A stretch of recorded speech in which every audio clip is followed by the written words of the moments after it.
crosses the perimeter. Okay, so in that way, the shopping cart can be monitored. And then you have the mobile point of sale. So generally in the traditional point of sale system, what happens? The cashier is stuck behind the cash register, and you have ample scope where the people, whoever are coming, can simply shoplift. But mobile point of sale system allows your employees to be on the store floor. So generally it discourages the theft among, because the clerks are mobile, and thieves feel they have less opportunity to steal whatever is available for them to frisk. Okay. And then you have the smart display system. This is an emerging technology. So wherever you see that the cabinet is locked, several items are taken from the cologne display. Smart display systems triggers a flag that immediately it sends a preventive message via email or text to the loss prevention person in the store, who may be able to stop thieves before they leave the store. Okay. And then you have the insurance and crisis management. Generally, a retailer has to insure against all possible contingencies. So it can be a fire, or it can be a theft, or it can be an accident. So generally, for a small retailer, these kinds, such of the events can be eventually arising. The loss might not be huge, but whenever it is a large retailer, whenever there's a major breakdown in the retail mart, that derives into a lot of loss, where the property loss or people loss, or it can be the merchandise or whatever it is. So to protect yourself from such kind of losses, you can go for an insurance. And then you have the crisis management. So despite the best intentions and plans, retailers may sometimes have the crisis, the emergencies that need to be managed smoothly. So what can be the crisis situations? That is the fire in the store, or a pipeline or water pipeline has broken, or the floods in the store, or blockage of the drainage, or picketing strike by the workers, or it can be a theft, or it can be something relating to the parking lot. So the retailers, to instill safety equipment and the train employees regarding their use, there should also be adequate fire extinguishers, smoke detectors, and alarms installed across the retail floor. So if there's a fire or some kind of a smoke, alarm will be buzzing, and then immediately you can come forward and take precautionary actions. So outsourcing store functions. So how do you outsource? Retailers would always prefer to focus on their core business. So to have a proper merchandising and customer relationships, he might go for the outsourcing of the peripheral activities, such as it can be the maintenance, or it can be the energy, or it can be the security or housekeeping. So these people will be performing the activities which are generally to be performed by the retail stores. So what are the retailer services? They provide multiple services. Now, the multiple services can be relating to the housekeeping, where the company will be providing 8 to 10 housekeepers who are trained well. So they take care of the housekeeping. Even the security personnel, the trained personnel, you can hire from outside. Okay, so and moreover, if it is the personnel, the staff, whom do you want trained staff, even such kind of services are also available. So this is how the stores can be maintained. And the next important thing is the atmospherics and retail space management. Now, what do you mean by atmospherics? So this was introduced in the early 1970s. So what does the store atmospherics mean? It means the environment. Okay, so store atmospherics is nothing but the environment where the retail stores operates. So it sometimes the impact of these store atmospherics will be very high on the customers who have come for the shopping. So it can be the lighting, it can be the music, it can be the arrangement, it can be the fragrance, anything. So these all come under the store atmospherics. Okay, so it can be the physical and non-physical elements of a store, and these can be controlled to enhance the behavior of its occupants, that is the customers as well as the employees. So what are they? The importance of the atmospherics planning is nowadays gaining relevance, and it is increasing day by day. Like it can be the planned shopping centers or lifestyle stores, or it can be the look of the shopping centers or the window displays or storefront, anything. So it all plays a very important role on the minds of the customers to make the shopping. And what is the role of atmospherics in retail strategy? Now, the first and foremost is in retail strategy, it enhances the image of the retail outlet and it attracts new customers. It creates definite, unique selling propositions. And not only that, it facilitates easy store movement, access to the merchandise, and moreover, you can have the optimum utilization of the retail space. And moreover, it reduces the customer's time, wherein he doesn't have to search in each and every rack in getting or identifying the products. And it also reinforces the marketing communication. Okay, so it gives the best quality, service quality experience to the customers. Now, what are the key components of the retail atmospherics? It can be exterior atmospherics or interior atmospherics or store layout and visual merchandising. Now, what is external atmospherics? So, external atmospherics refers to all the aspects of the physical environment which are found outside the store. So, it can be the store entrance, or it can be the main display board, or it can be the marquee, it can be the windows, and it can be the lighting. So the storefront of every retail store, it exhibits a specific image, like the traditional upmarket or discount store, or it is a shopper store. So in competitive markets, the retailer can use the storefront as a very strong differentiating factor and attract and target new customers.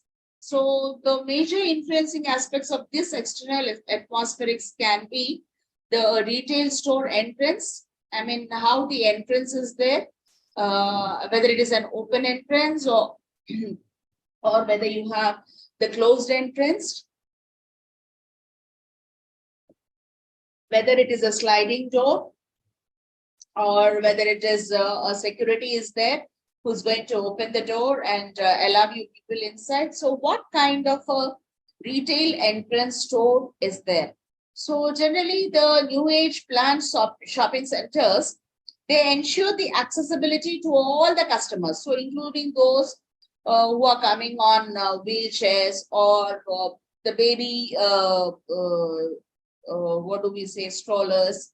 And they also try to provide the security within the store when it is closed. So most of the independent retailers prefer open entrances, because the open entrances will be, it is open. So you feel like people can be moving inside and outside very freely. So these days, generally, the entrances are open entrances, which are followed by the retailers.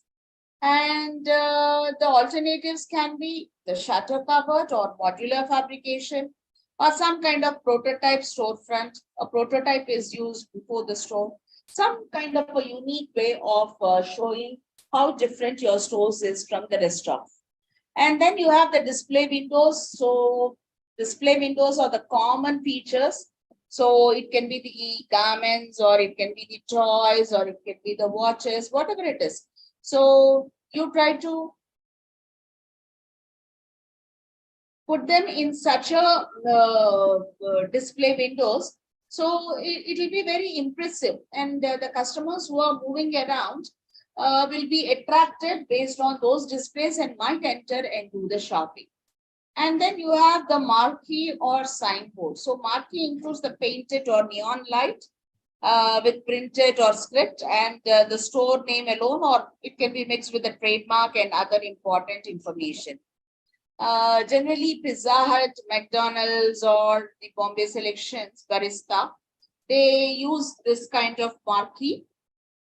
And in India, most of the independent retailers use this tin board. I mean, they get it painted and place it outside the storefront.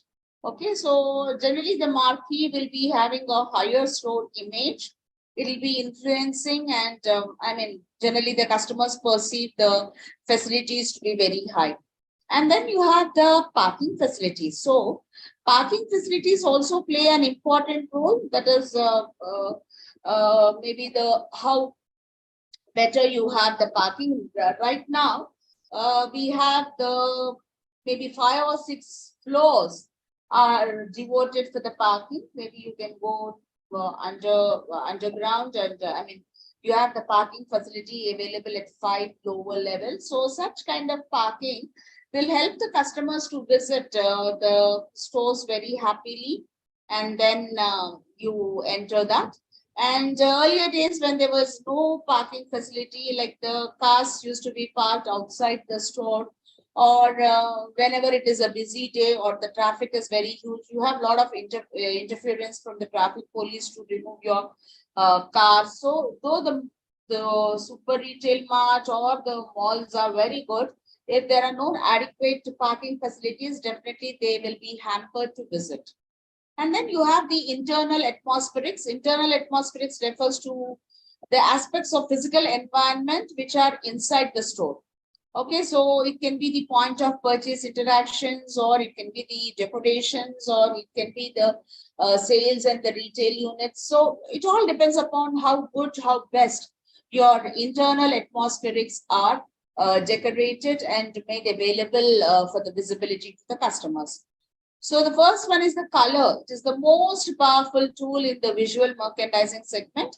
So, I mean, you view the color. So a pleasant color, something which is soothing to your eyes, is always a welcome that will be pulling the customers to shop. So definitely it attracts the attention of the customers. And a few colors are associated with the emotions, special color occasions. Some are associated with the gender.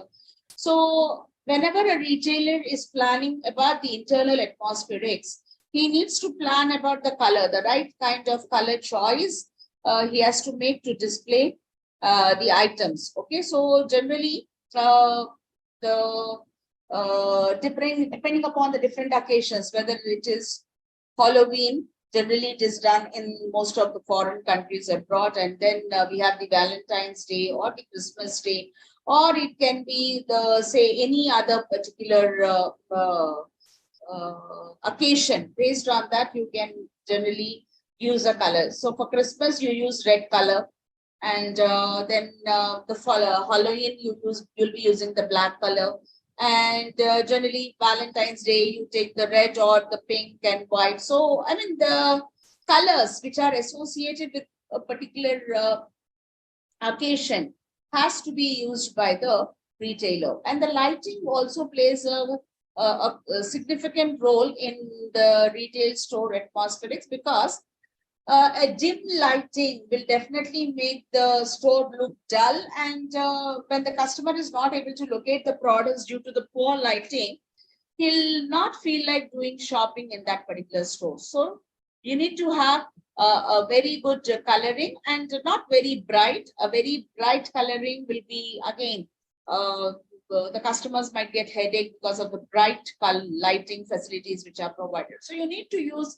the lighting which is more appropriate, which is soothing, wherein the customer can locate the product, as well as there's enough lighting for everything. Okay, and then you have the music. So most of the retail outlets are nowadays using this. Music will enhance the mood of the customers.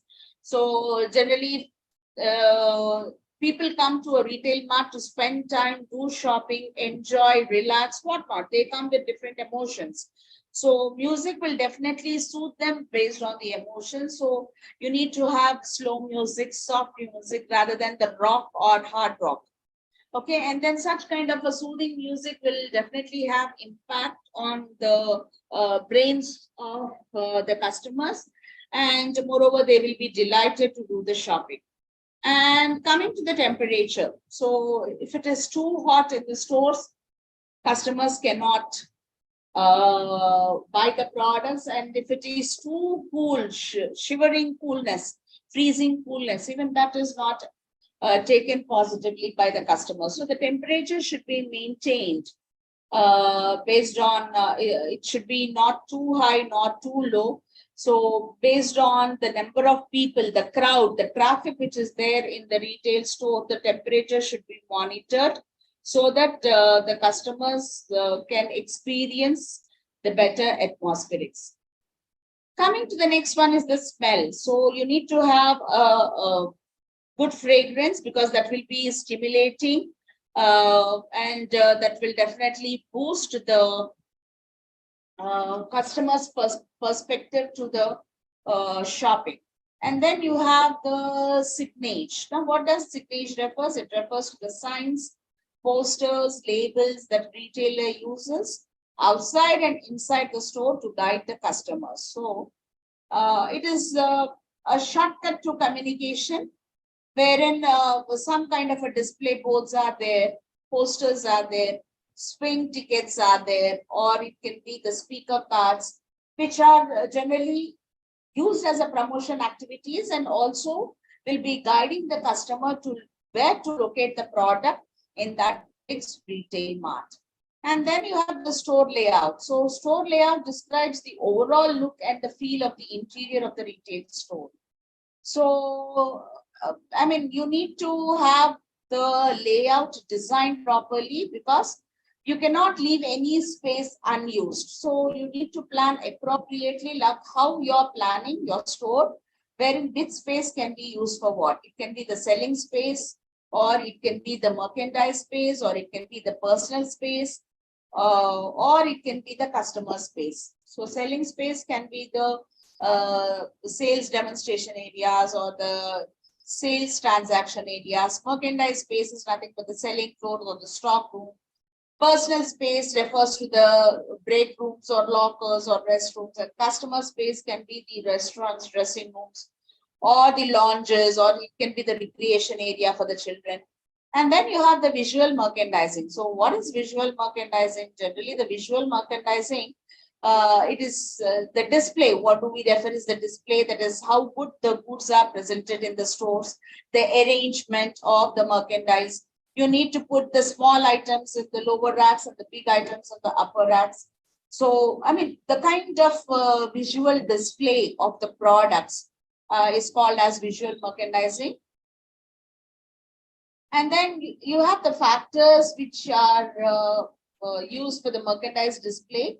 You have the product line. So while deciding the fixtures, the wooden racks or shelves can be effectively used for the appeal or packaged FMCG products.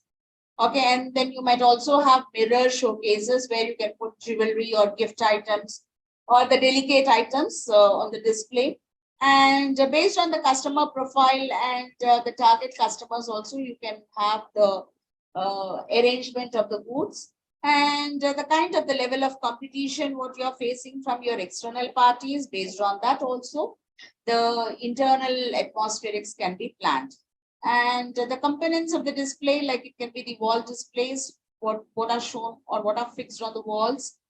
Floor fixtures, it can be that is the garment racks or display cases, or the display products, the mannequins and the body forms where you try to make them wear saris or dress materials. And then you have the promotional items, the promotional signboards or holders. And then the lighting fixtures, that is the accessories such as rope lights, which can be used to enhance the merchandise. And you need to have the signature, professionally written, that should be there. Never you should write with hands. So it can be the bin labels or pen labels or shelf labels or planogram, whatever it is a signature which should be always printed. Now coming to the store space management, the space and the inventory are the two important resources for any retail firm. So you need to have a proper spacing, that is you need to ensure a compatible, exciting, and rational interface between the customer and the salespeople. And you need to have the high return on investment. So for that, you need to have a proper space for merchandise display and customer movement. So this can happen with the location of various departments, arrangements between departments, and selecting the layout, and you have the planned traffic flow of the customers. So how to view these products? There are four broad categories. It can be the profit builders who provide with the high profit margins, but you have low sales.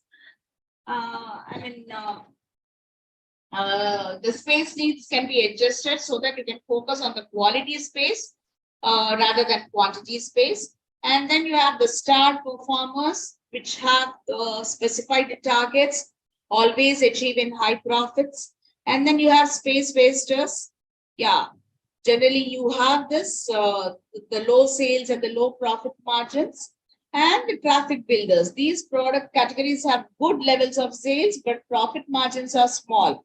Okay, so these can be the, it can be the items which have high sales, but when it compares to the price of the goods is very small.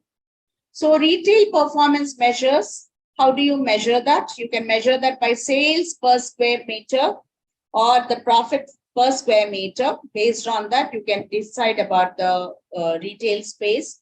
Or it can be the sales per linear meter or profit per linear meter. That is how much is the income generated by footage of shelf space allocated. Or it can be the sales per cubic meter or profit per cubic meter.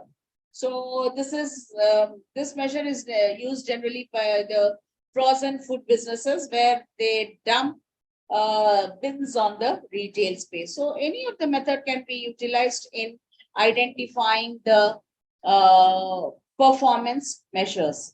Now, what are the basis of space allocation? So sales as basis of space allocation. Based on the sales data, the space of the merchandise will be allocated, or it can be based on the profitability. So how much is the profit where they're getting based on the retail space allocation. Wall as retail selling tools. Now, walls can be used for communication. Walls can be used for the display. Walls can be used for the directions. Walls can be used for the guidance to the shopper. So, architecturally, walls are classified as perimeter walls and interior walls. So, perimeter walls are called as the outer walls, and the interior walls are definitely what are there in the inside. So based on the perimeter walls, the customers will come to know about the retail stores and the kind of products which are being displayed. And interiors will be actually visualized by the customers. And the color, yeah, there are several factors which impact the store atmospherics. But color is one of the important factor which has a very great impact. Okay, so this is the color chart where the different colors, how they are associated with the customer and the customer impression over the stores. And then you have the physical materials in the store designing. So how the physical materials and their respective colors are utilized as interiors in the stores is very important. So in India, most of the retail setups, they neglect the store decoration part or the atmospherics part. If you visit any retail stores, all are haphazardly arranged except for the retailer. No other person can detect or identify. So such kind of poor atmospherics will discourage the customers to visit that. Whereas the large retail outlets, they use the glass shelving or the rack or the wooden shelving. For the refrigeration separate, for the cosmetics separate. So such kind of visual display will actually increase the customer's mood to shop more. Now, atmospherics in the context of the internet retailing, yeah. So this internet retailing is there round the clock, 24/7, 365 days. So the virtual layout and the navigation. So how quickly you're able to navigate and locate your product is very important. And the virtual atmospherics like the color scheme, okay, the background, music, font, all these things are very important. Virtual theatrics, that is the website atmosphere. Okay, that is the animation, the images, the vividness, the interactivity. All these will play a very important role, and the virtual social presence. So the virtual social presence is a very important aspect because it is the website atmosphere. I mean, whether you are socially present and easily accessible by the customer or not will be measured by this. And coming to the last concept, what we have is the trends in retailing. So trends in retailing is something what we are observing in the current scenario. So information is a key resource that retailers need to manage effectively and efficiently to satisfy the customer's needs and also remain in the competitive industry where more and more retailers are entering the market. Okay, so information technology is nothing but it is the study, design, development, implementation or support of the computer-based information systems. So these are all the software applications and the hardware applications which are effectively and efficiently used by the retailers in meeting the current targets. So coming to the importance of the information technology in retail, the sourcing, we can divide the various functions under this broad head, that is the sourcing of merchandise. It is about the depth of the maintenance of the each category or the number of categories to be maintained, shortlisting and selecting of the vendors and planning their orders.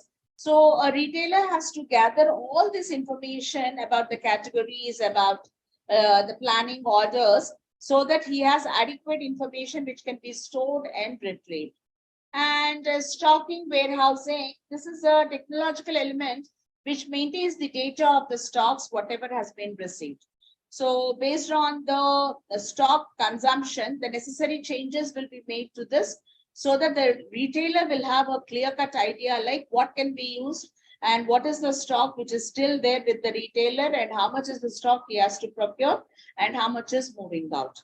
And then you have the store management. It includes the issues relating to the human resource management, the financing, accounting, the store display, security. Okay, so from the HRM perspective, the manpower planning is done by the systems only. So there is software which is available, which will try to tell the position of the staff available on a particular given day. And you can also shuffle the personal's programs, and you can do the maneuvering so that the key personnel, whoever is leaving, can be renamed. So such kind of strategies can be applied. And finance and accounting is now commonly, it is system based. So there are specific softwares which are available, which will try to maintain the cash flow system, the payment, the receipts, the billing machines, whatnot. At the end of the day, you just click on the button, you will get the complete details of what kind of sales have happened on that particular day and how much is the profit you have made, or maybe the kind of stock maintenance, anything, any detail is just a button away.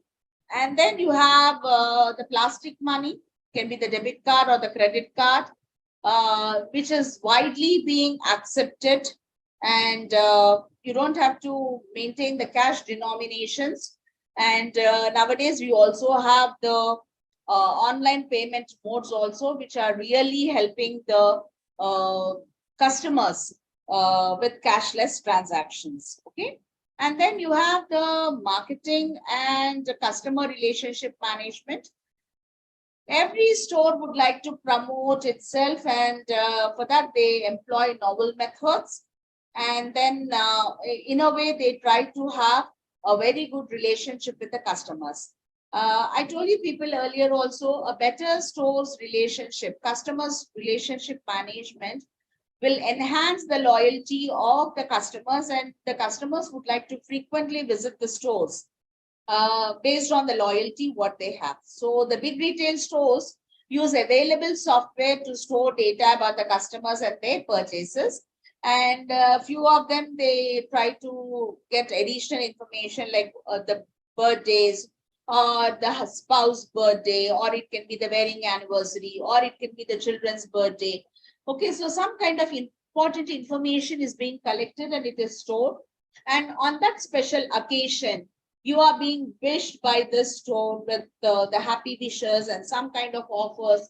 Say you get an additional discount because it is your birthday, you get a special discount on that day, or you get a special benefit if you are visiting that particular store. So these are all the latest tactics or techniques which are being applied by the retailers so that they have an effective customer relationship management which is maintained.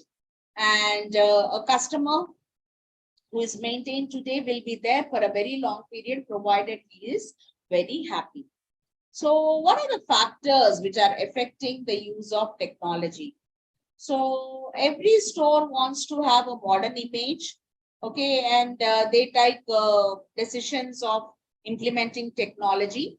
But when it comes to the technology, whatever the stores is using is not uniform, because each and every store cannot use the same kind of technology, because every store is unique.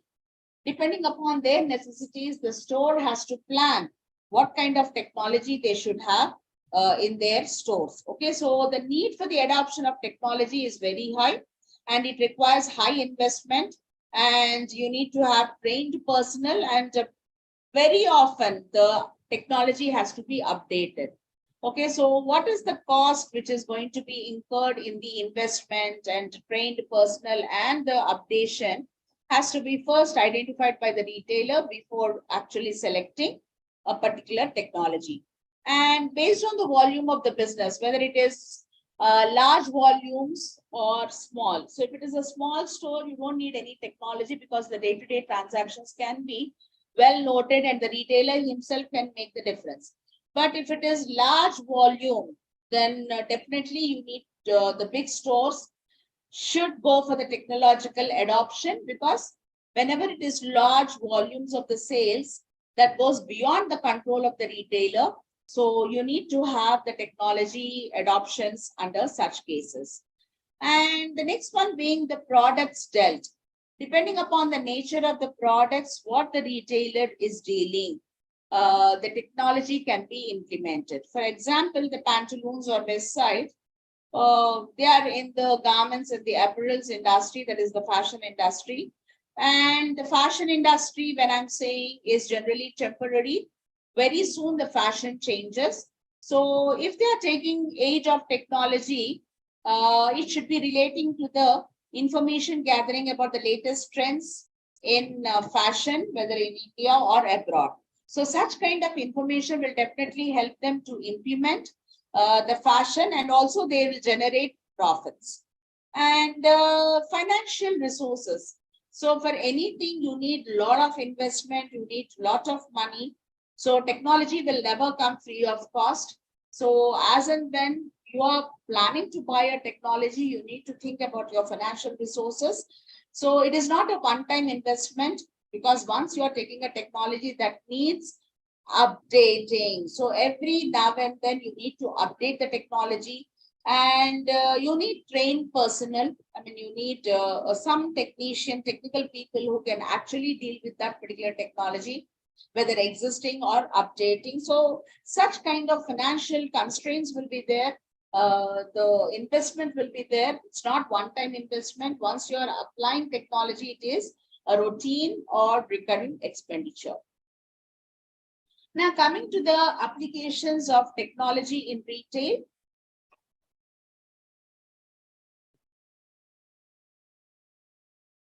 So there are many applications of technology which are developed and which are being used in the retailing sector. The first one being the electronic data interchange, EDI. So it is the internal organizational exchange of business documents in structured machine process able form.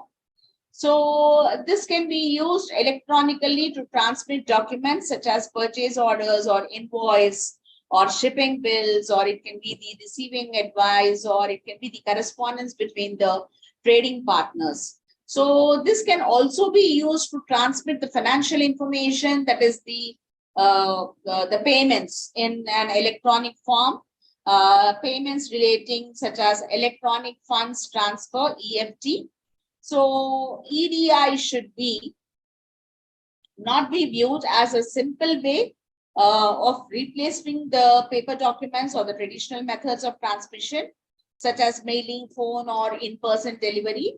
But it should also be seen as an end, as a means to streamline the procedures and improving the efficiency and the productivity. So this use of EDI in retail business will definitely reduce the cost, and it will also strengthen the relationship between the retailers and the suppliers. So if you see the time span, around 30 years, since 30 years, this EDI facility is being used in the retail concerns for their job work. And then you have barcoding. Now, what is this barcoding? It is a automated data collection fields of the business. In general, the barcode actually contains any given alphanumeric information, which can be encoded in the form of bars and spaces. And this is using international symbology. So this is the kind of the language of barcode which is used. So it contains generally the barcode contains the product ID. Now the product ID is nothing but the item code or product code, the kind of product it is. So you don't have to type something in the system. If once the barcode is attached, it can be scanned, and immediately the barcode details, whatever the coded information is there, that is displayed on the computer system. So it is automatic. Whenever there's a big queue, to make the mobility very easily, to reduce the crowd very easily, this kind of barcoding scanners will help the salespeople. The only thing is you have to just put it on the scanner, and yeah, your item is recorded for the bill payment. Okay, and moreover, the benefit is that the data fed is nearly 100% accurate, and the whole item code is scanned in a fraction of a second. You can just scan n number of items within a short span of time. And then you have the customer database management. So a database refers to the collection of the information about the customers, and that can be the prospects of the demographic or psychographic profiles, or the frequently purchased products and services, and the volumes of the purchase they do. So this is generally which is recorded in the data, and this data bank can be retrieved anytime when the necessity is there.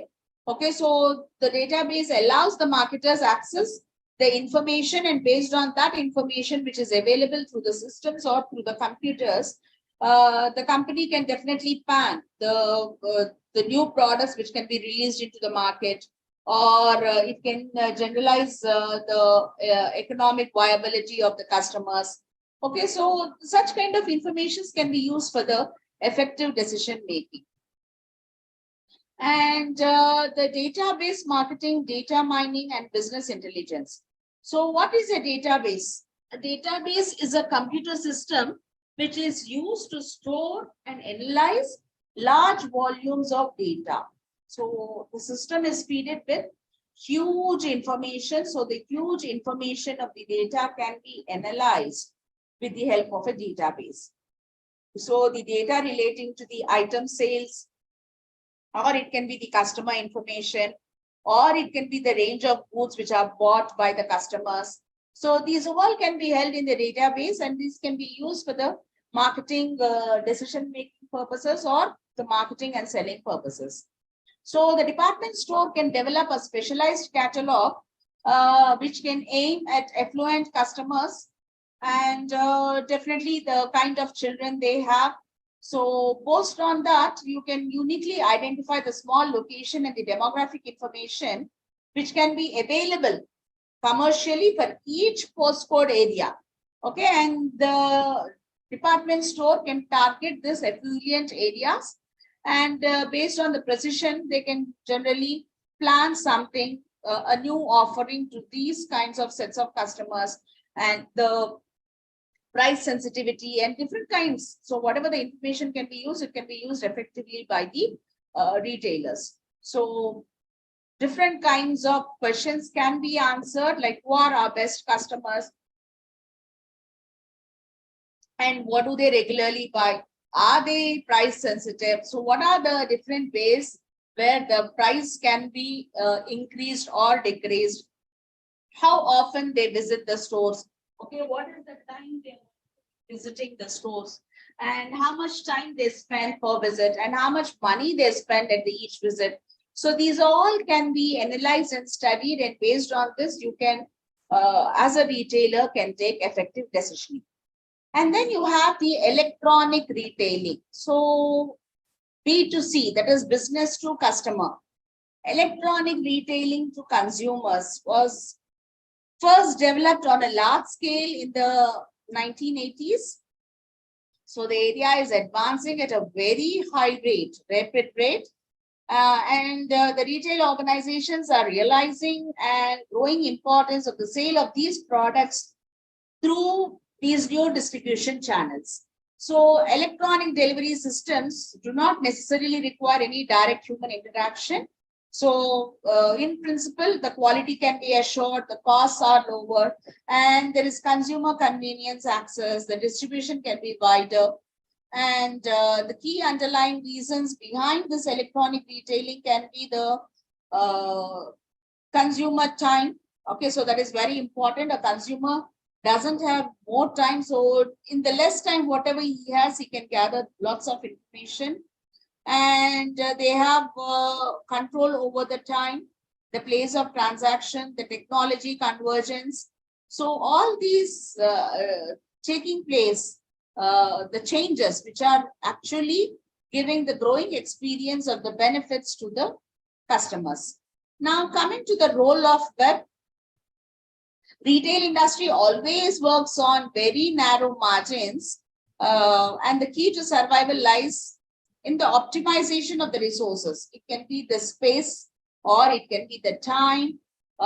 It is ultimately to maximize the consumer satisfaction. So access to timely and even real-time information to a wide variety of channel and trading partners. It can be the sales personnel, or it can be the store managers, or it can be the IT, etc. Can really help in achieving this. So the web services technology holds out a lot of promise for the retail industry. So it is a platform wherein it is very easy to deploy the set of standards for achieving business data and also process the integration. So you need to have a proper connect of the information provider and the information consumer. So whoever is providing the information need to be understood in the same manner by the information receiver. So this kind of promise will definitely connect the information provider and the information consumers across variety of platforms or devices. And these are service-oriented architectures. So in the form, it will be enabling the service interface by the emerging technologies. Okay. And coming to the online retailing. So e-retailing, online retailing is nothing but the e-retailing. So it has unique merits to the customers or consumers, and no other form of retailing can match. Okay, for example, the growth of C2B, that is the consumer to business and consumer to consumer, is flourishing. It allows easier comparisons across broad product categories. And you have the mediums which are very flexible and dynamic pricing mechanisms are there. And wherein it will also have a very good web-based retail environment, and definitely it is going to benefit the marketers as well as the customers. Now, it will also penalize the marketers who thrived in marketplaces that had entry barriers and they cannot freely enter or exit. So in such restricted situations, the customers can be informed about the choices in these markets where the pricing is very high or you have the localized monopolies. So what are the factors? No real estate costs. Whenever it is e-tailing, you don't have any warehouse or you don't have any shop. You don't need any store atmospherics. You don't need any people to guide the customers. So no real estate costs are there whenever it is e-retailing. It is easy and comfortable. Okay, because the only thing is you need to have internet, and you can just access, you can just browse, and you can verify the various products which are available. You can make the comparison and then make a purchase decision. Customer interaction can be there. Whenever it is online customers, you can generally have the customer interaction. You can go through the feedback, what is given. And apart from that, you can also go for the interaction apps, the tool mass customization tools. Okay, so it can be the software, or it can be the education, or it can be the books, or whatever it is. They get greater satisfaction whenever they are buying online. And then you have the mass media. A supermarket is limited to only to one particular area of operations, but when it is e-tailing, it has mass. I mean, from anywhere located around the world, you can just view the products, and then you can buy the products. And you have search options, the web search capabilities. It is easier to find a particular type of goods. Just you have to click it, you have to type it properly on the web, wherein you can easily identify the products. And it is user-friendly. You don't have difficulty in, you don't need any extra knowledge how to browse it. It is user-friendly, and you have lots of information, whether it is relating to the purchases, or whether it is for the return policy or for the payment policy. And there is effective price discrimination, and moreover, the customized product placement is there. And globally, the products, wherever they are located, are in the fingertips of the customer. Now, coming to the limitations of the web, there are a lot of security issues. Okay, whether, I mean, you need to give your credit card or debit card details, the PIN is disclosed. So the security issues are there. If there is any malware, the entire security is breached, and your information is going out to some third party who is unknown to you. And because of this, the e-tailing has a challenge of customer retention. And moreover, there are few products which cannot be purchased online, where you need to go physically, check the quality, and then take the assurance, and then make the payment. And that is the reason why it is not suitable for all product categories.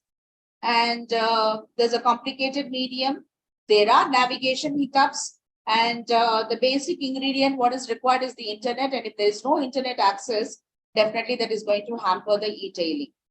But there is growing demand for the internet and online retailing. The size of the market is growing very large, and we see that there is a smartphone penetration, and due to which we have the 4G and 5G network services which are available. And there's also the government initiatives like Make in India, Startup India, Skill India, and Digital India.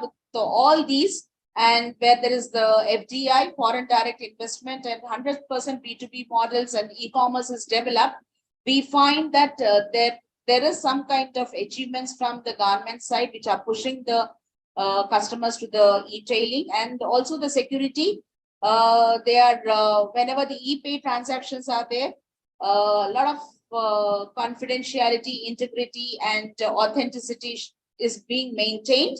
And they are the measures which are taken, like encryption, the digital signature, the security certificate. So these are the some kind of which are taken priority basis to ensure the security.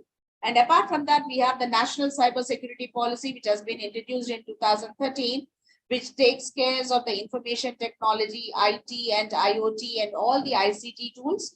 So it will create an environment where the cybersecurity ecosystem is there in India, and it will also strengthen the regulatory framework for ensuring the secure cyberspace ecosystem. And so there are various policies and privileges which are taken care under the cybersecurity measures. And when it comes to the global retail trends, we see there is huge interface of artificial intelligence, where the traditional retailers and the traditional operators are deploying, and there is a huge change. And we have the IoT, that is the Internet of Things, wherein the radio frequency identification, that is RFID, is among the applications of the IoT, which is making the process very easy. And you have the cloud computing. It is a network of remote servers hosted on the internet to manage, store, and process the data. both for the companies as well as the individuals. And we have the technological innovations which are reshaping the future of the smart store. So online to online, now B2B, C2B, B2C, all are gone. Now it is O2O, that is online to online. And apart from that, we have the AR, and that is the augmented reality and virtual reality also, which is becoming one of the immersive technologies which are being used in the real world. And the adoption of the robotics. And we also have the voice commerce, wherein you have the voice assistants which are helping in location, in price comparisons and making the purchase decisions. And you also have the digital payments.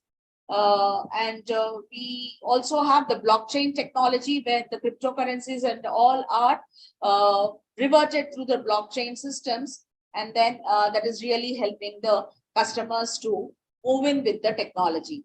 And there are a lot of career opportunities for retailers, for the retailing students, because you need to have the communication, you need to have the information technology, you need to have the lot of latest trends, information. If you have that, definitely, if you are possessing these qualities, you have a lot of opportunities like sales associate, it can be the managing stores, or it can be the assistant stores, or it can be the CRM manager. So you need to have the management training skills.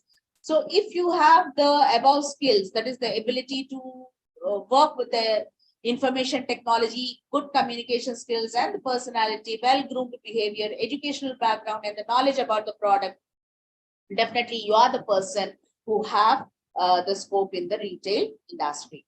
So this is where we finish the 20 units. I hope I made everything ready for you people. So this is the model paper, what you also have. Generally, it all depends upon the case studies and the brief descriptions, what has been told in the lecture classes. So thank you.